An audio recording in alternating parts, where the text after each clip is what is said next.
পানীয় জলের দাবিতে বোরো থানার ঘাটগোবিন্দপুর পিএইচই দপ্তরে বিক্ষোভ ধান্দা গ্রামের বাসিন্দারা। আজ সোমবার সকাল থেকেই কুমারী অঞ্চলের ধান্দা গ্রামের বাসিন্দারা ঘাটগোবিন্দপুর পিএইচই গেটের সামনে জমায়েত হয়ে বিক্ষোভ দেখাতে শুরু করেন। গ্রামবাসীদের অভিযোগ, 2021 সাল থেকেই ধান্দা গ্রামে পানীয় জল সরবরাহ সম্পূর্ণ বন্ধ হয়ে রয়েছে। একাধিকবার পিএইচই দপ্তরকে লিখিতভাবে জানানো সত্ত্বেও কোনো পদক্ষেপ নেওয়া হয়নি। চরম জলকষ্টের মধ্যে দিন কাটাতে হচ্ছে কয়েকশো পরিবারকে। বাধ্য হয়ে এদিন বিক্ষোভ দেখান পিএইচই অফিসের গেটের সামনে। খবর পেয়ে দ্রুত ঘটনাস্থলে পৌঁছায় বোরো থানার পুলিশ। উত্তেজিত গ্রামবাসীদের শান্ত করার চেষ্টা করেন পুলিশ আধিকারিকরা। পরবর্তীতে পুলিশ প্রশাসন এবং পিএইচই দপ্তরের আধিকারিকদের সঙ্গে গ্রামবাসীদের আলোচনা হয়।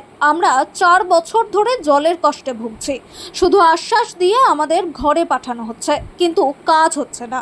আজ দপ্তরের আশ্বাসে বিক্ষোভ তুলছি, কিন্তু দ্রুত কাজ না হলে বড় আন্দোলনে নামব বলে আমাদের জানান বিক্ষোভরত এক গ্রামবাসী। শেষ পর্যন্ত পুলিশ প্রশাসন এবং পিএইচই দপ্তরের পক্ষ থেকে দ্রুত জল সরবরাহ স্বাভাবিক করার আশ্বাস দেওয়া হলে গ্রামবাসীরা তাদের বিক্ষোভ কর্মসূচি প্রত্যাহার করে নেন।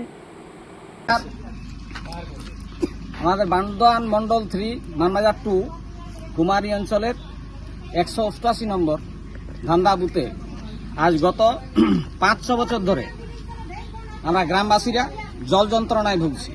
অনেক অভিযোগ সত্ত্বেও অভিযোগ করেছি, অনেক আন্দোলন করেছি। 2021-এ আন্দোলন করা ছিল। এরা বলেছিল যে জল আপনারা পেয়ে যাবেন, কিন্তু আমরা দেখেছি পরবর্তীকালে জলের তো কোনো ছিটে ফোটা নেই, শুধু কল আছে, জল নেই।